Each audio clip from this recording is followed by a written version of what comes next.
When you have an ouchie and you've got a Band-Aid on it, are you a slowly peel it off type of person or are you a rip it off type of person? Guess which type I am. I'm a rip it off type of person, and I'm also a save kind of person because ain't nobody got time to be wasting Band-Aids on a demonstration with the amount of times that my son is always hurting himself. So we're gonna keep that Band-Aid right there in that wrapper and use it for a real algae, okay? But yes, I am a rip it off kind of person. We ain't got time to be, it's gonna hurt either way. So let's just get the hurt over with, right? So that being said, let's get the hurt over with when it comes to writers' least favorite part of the process, editing. So in this video about self-editing, I'm going to be covering number one, why self-editing is necessary. Number two, I'm going to give you some self-editing tips and software suggestions. Number three, I'm going to discuss why you still need to hire editors, plural, before publishing. And number four, I'm going to give you some suggested draft to finished manuscript timelines. I'm Denise Renee, a business book writing coach and manuscript editor. I can help you write a book that shares your experience or expertise and grows your personal or business brand. This video is one piece of that puzzle, so let's jump in. I encourage you to watch the entire video for full context. However, there are timestamps and chapters below so that you can navigate to the part of the video you're interested in most. Now, this video is the fifth and final installment of my series called The Writer's Toolkit. The playlist is linked down in the description so that you can watch all of the videos in this series. The first video in the series helped you create and commit to a writing schedule. The second video in this series gave you a process for getting words on the page easily. The third video in the series shared how you can avoid writer's block. The fourth video in the series showed you how to speed up the process. And in this video, I'm going to show you how to make the hard decisions about your writing before somebody else does. Okay?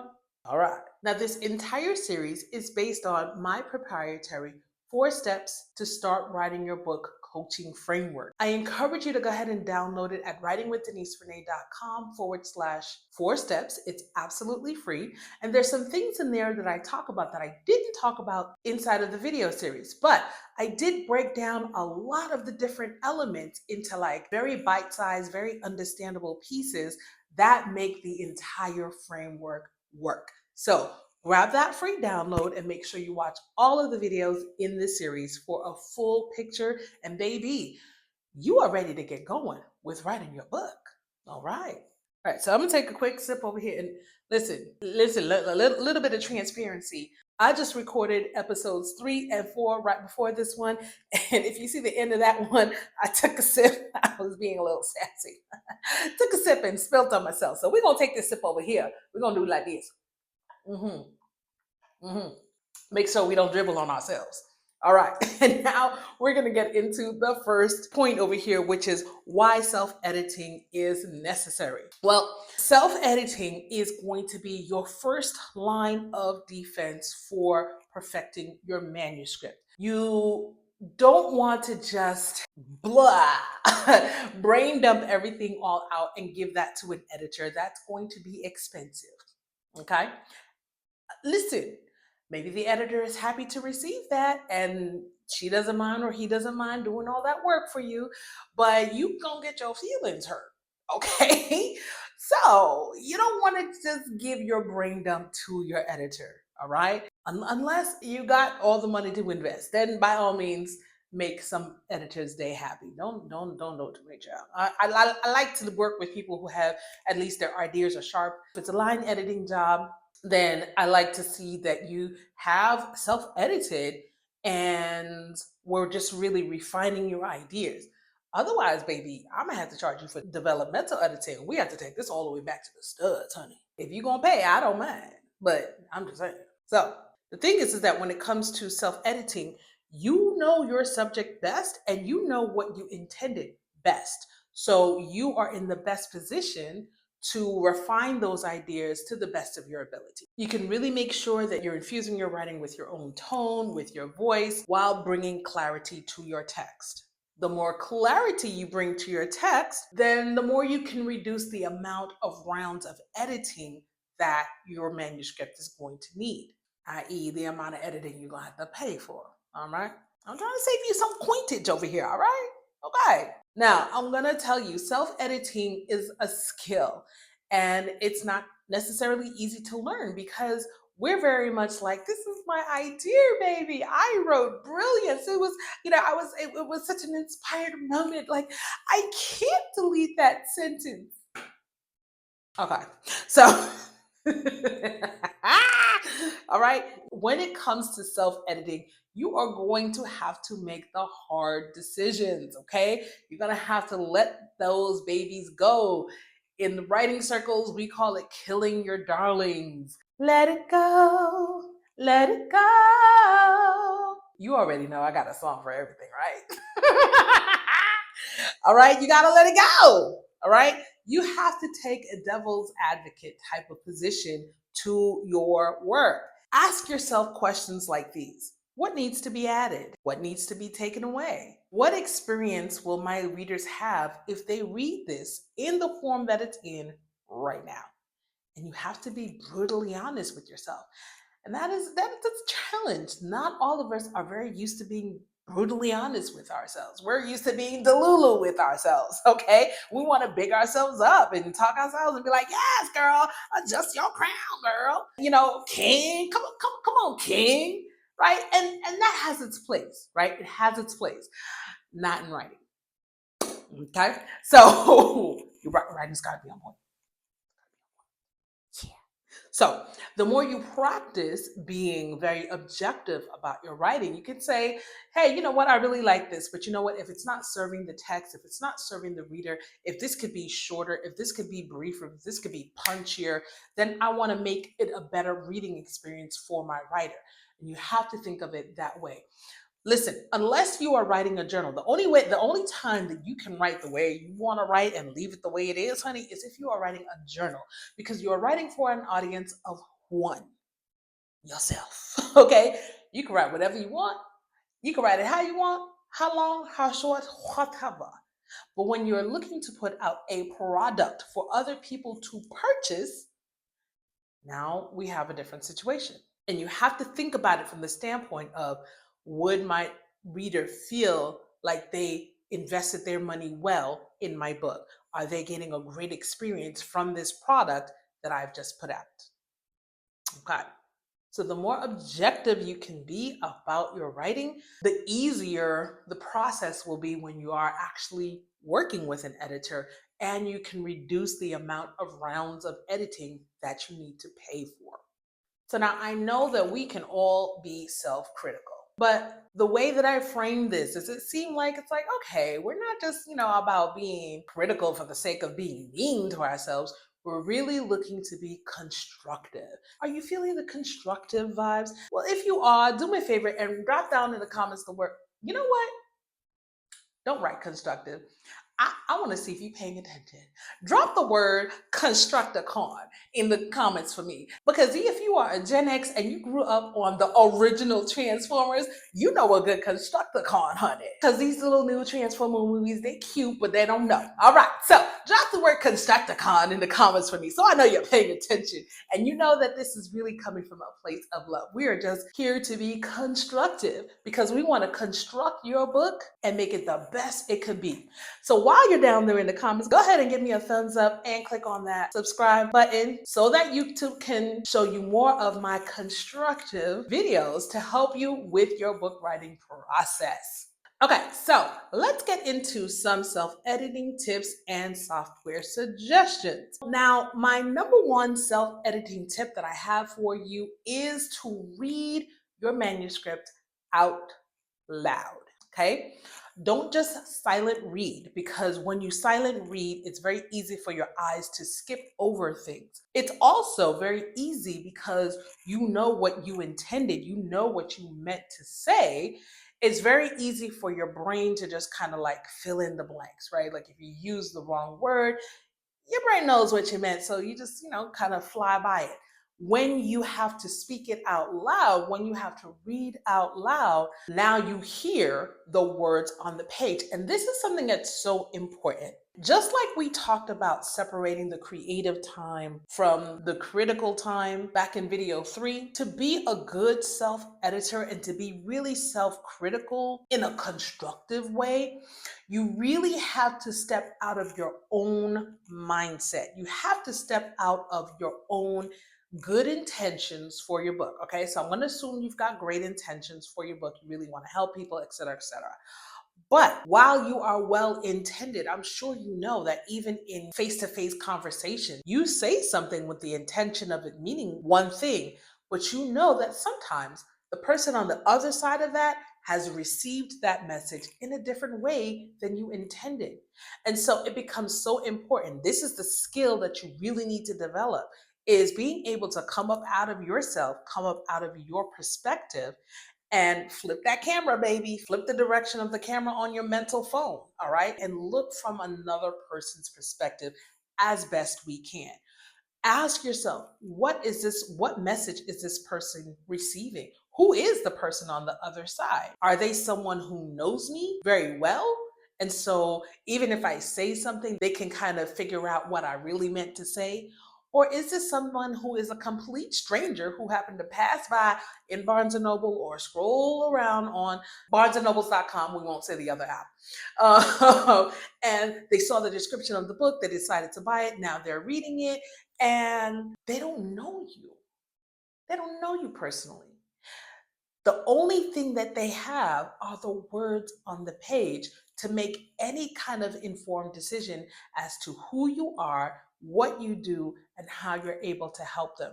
So the question you have to ask yourself is, do the words on the page help my reader without me having to be there and tap them on the shoulder and give them a little footnote as to who I am as a person and what I really intended? If your words cannot communicate what you truly intend, if they can't pick up what you're putting down, then we have to change the words. Okay? That is what being self-critical is all about. It is a hard skill, but the more we practice it, the better we get at it. Whether it's applied in life in general and in our communications, or it's applied here specifically to writing and self-editing a book. Thank you for coming to my TED Talk about communications. I think my girl Nina would be proud. Nina, girl, jot down in the comments and let me know what you think about my little TED Talk about communications. Because my girl Nina Oglesby is like the PR queen, okay? She is the communication strategist. So I'd love to know what she has to say about this. Real quick, don't just watch this video about writing a book. Get working on yours today. Head over to writingwithdenisebene.com/4steps and download my free guide, 4 Steps to Start Writing Your Book. In it, you're going to find practical tips and exercises that'll get you moving right now and keep you going until you finish your first draft. That's writingwithdenisebene.com/4steps. Okay, let's get back into this video. Anyhow, moving on. When you read your work out loud to yourself, you will catch a lot of errors, okay? If you find yourself tripping up over your words, it's a little bit difficult to read what you wrote. We need to change some words around. We need some simplicity going on in here. And these are things that you're just not going to catch if you're reading to yourself. You have to speak it out. A good rule of thumb is to try to keep your sentences short. Now, I love me a good run-on sentence, child. I'm not even gonna lie. But even I have to cut it down. I'm like, girl, you're on your 4th line. I know it's grammatically correct, but it's too much. So anyhow, if you find yourself skipping back to the beginning of the sentence to reread it, that's a good sign that that sentence needs to be simplified. And trust me, I do this for myself all the time. All right, tip number 2 is you want to use software to catch what your eye might naturally miss. So, of course, most people are very much aware of Grammarly. It's free to use, and I think it's really good for catching a lot of really basic mistakes, homophone mix-ups, the wrong form of the word, and my arch nemesis, spelling errors. But if you go up to their paid level, they give you more in-depth analysis, etc., etc. Now, I'm not going to lie, I've never used their paid version because I have something that I prefer better. This tool is not necessarily a household name like Grammarly is a household name in business circles, but in writing circles and self-publishing circles, the household name there is ProWritingAid. I have been a ProWritingAid member since I think I edited my first book back in 2017, 16, 17.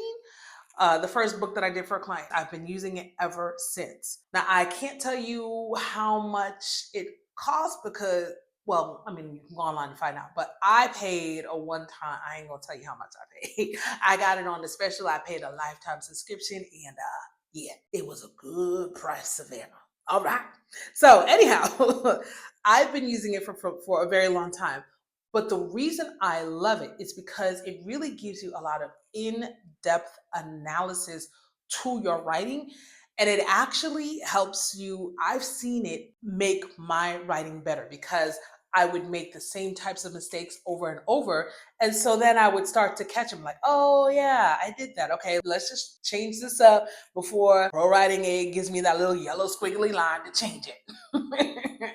But you can really get a lot of analysis and it's so in-depth. Now, I will say to begin with, it might seem like you're drinking from a fire hose because it could be a lot of information. But I will be putting some videos up on the channel where I go through my own self-editing process and I will do some ProWritingAid walkthroughs. And actually they have dropped some new features recently, so I haven't even really played around with them yet. So keep an eye out on the channel. I will be coming out with more self-editing content in the weeks and months to come. But if you want to check out ProWritingAid, I have an affiliate link down in the comments. Please use that because it will help to let them know that I referred you. It doesn't cost you anything whatsoever. And it's a nice and easy way to help support the channel so that I can keep on bringing this free information about book writing to you. All right, so number 3, here is why you still need to hire editors, the plural, okay, before publishing. Specifically, you need to definitely hire a copy editor and a proofreader. All right. Now, number 1 reason is because you cannot drink your own Kool-Aid. I mean, you can, but yeah, it's not going to do you any favors. Okay. Do not drink your own Kool-Aid and be like, well, hey, what I just wrote is the best thing since War and Peace. All right. Okay. So it's really easy to fall in love with what you've written, right? Because your book is, I like to call it your idea baby. This is your little bambino. You don't want anybody to say you got an ugly baby. Every mama, every daddy, everybody always believes that their baby is, the most beautiful baby in the world and should. Okay, and should. However, come on. We might need to, give that baby a little filter so it looks good on the gram. Okay, that's what editing does. Okay, it puts a little filter on your idea baby. All right, so you want to create a polished first impression with your book on any potential customers and collaborators. So if they're reading it and they're finding spelling errors, they're finding what it does not look good on you. If it's difficult to read, they're just like, you have to understand when it comes to reading, people are used to reading excellent writing in books. Okay, now not on the internet. You get all kinds of writing on the internet. But when it comes to books, people are used to a sense of excellence. And what's going to happen, most lay people, they're going to start reading and they're going to get frustrated in their reading. They're not going to be able to articulate what the problems are. Some people will. Some people will be able to pick stuff up.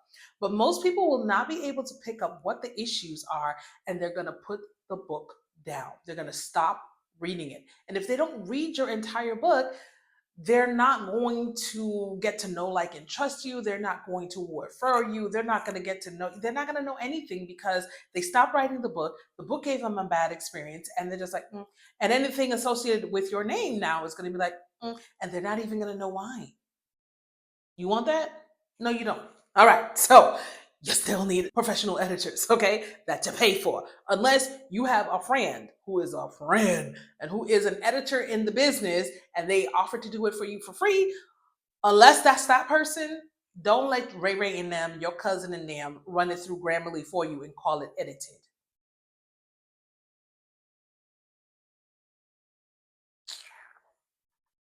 Let me drink this over here. Because we know what happened the last time I did that. Don't do it. Okay, just don't do it. All right. So most certainly use the tips that I shared in the last section to bring your manuscript to the best level that you can get it on your own. But then it's time to turn it over to a copy editor / line editor, and then to your proofreader. And don't get proofreading thinking that it's editing either, child. Don't do that. You're gonna be mad. One of the things I'll say is that you have to be open to feedback from your editor. Your editor is not there to be antagonistic. They are not just your, seventh grade language arts teacher with the big red pen ready to mark it all up. Your editor is really there to be your word's best friend. They are there to help those words shine, because remember, someone's going to buy your book. They're not going to know who you are. And the only representation they have of you and your brand and your business are the words on the page. And those words, they need to stand up and represent. So before you even get to the paid editing stage, your feedback doesn't only have to come from paid editors. You can also be using beta readers who are trusted colleagues, trusted friends, people who have knowledge of your industry, who can give you feedback on early drafts of your book. Use their feedback to perfect your manuscript and self-edit and get it to a better place before you send it over to a line editor or copy editor. Ultimately, you need both types of feedback. You need the feedback from the beta readers and you need the feedback from paid professional editors, because it's going to help you present the best book possible to the marketplace. All right. Remember, your book is a product that you're looking to sell. This is not a journal, even if you're sharing your own story. It's not a journal, and it's not just your story. It's not for you. It's for the reader. It's for them. Okay. So now I want to give you some suggested draft to finished manuscript timelines.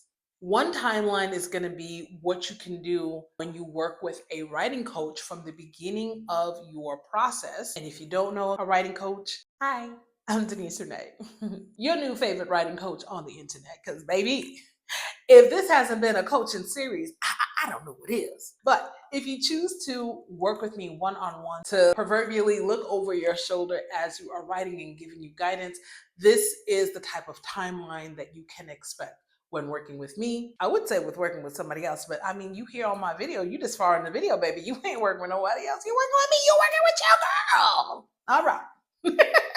All right, so number one, you want to start, the first thing you want to do, of course, is meet with your writing coach, and you all will determine your book's main idea, the book's audience, and you guys are going to work together to create that outline. Next, you want to brain dump your first draft. You want to self-edit your first round. So after that brain dump, you're self-editing and you're curating the information and putting everything in place where it belongs in an order that makes sense, in an order that flows with the outline that you've created with your writing coach. And boom, that's self-editing round number one. Now you want to then review that with your writing coach. And then you're going to go back to the drawing board, take those notes and do some more self-edit, do some revisions. Round two, review that with your writing coach again. Now is a good time to start getting feedback from trusted colleagues and beta readers. And then based on their feedback, do your next round of revisions. And if you feel like you are at a great place with it, then move on. If you feel like you need a little bit more with your writing coach or with your beta readers, you want to send it back to them and see, okay, I've made these changes. How are they sounding now? By all means, do all of that. Do everything in service of creating the best product possible. All right. When you feel like you've gotten that manuscript to a point where it's like, okay, we're ready to go, we're ready to like really pay for some editing here, then you want to go ahead and pay for your copy editing. Hopefully at this point, you've had so many rounds of your draft that it is at a pretty decent point. So maybe you might only need one round of copy editing with your copy editor, who will check out for tone, style, voice, things like that. Once you have gone through that process, if you get those notes back and you make some tweaks, You might want to do another round and make sure that you didn't tweak things and pull a muscle child and pull things out of place. So if you need another round of line editing, go ahead and get that other round of line editing. And once you feel like, okay, we are stick a fork in me done, then you get your proofreading done. And once your proofreading is done, that's it, baby. Don't do nothing else. Don't you dare touch a word, not even one period, after it comes back from the proofreader. That's it. All right, you are done. Now, what if you decide that you're not going to work with a writing coach at the outset of your project? Maybe you have taken one of my workshops, or you've been watching my videos and you've been taking the tips, you've been putting it into place, and you're like, boom, I got my first draft. All right, so here's what you're going to do. You are going to, same steps, you're going to determine your book's main idea. You're just going to be doing it on your own or based on the content that you see all over this channel. You're going to determine your book's target audience. You're going to create your brain dump. You're going to organize your brain dump. You're going to self-edit that brain dump. Then you're going to be ready. Once you've kind of done that, you want to start bringing in your outside editors. You're going to hire a copy editor and go through one round of editing with them. You're going to go back, implement their changes, do your next round of editing, and then you can bring in your beta readers. Once you get their feedback, do another round of revisions. If you feel like that's enough, if you need to go back to your beta readers and get their feedback again after you've made those tweaks, then by all means, repeat that process until you feel like, yeah, I think I'm good. Now go on back to your copy editor, get another round of copy editing. You should be at this point, just do some minor revisions for tone, style, and voice. Baby, proofread that baby and put her to bed, or put her on the book selling platforms of your choice. All right? Because you shall be done. Now, all throughout this video, I've been talking about editing, and you know what? I didn't even tell you what editing is, the different types of editing. I've been talking about them. There's one more type of editing that I didn't even touch in this video. So you should go ahead and check out this video I did on editing. That's going to break all of that down for you and then some, so that you understand what it is you're going to be paying for. Click on that editing video now, and I will see you on the other side.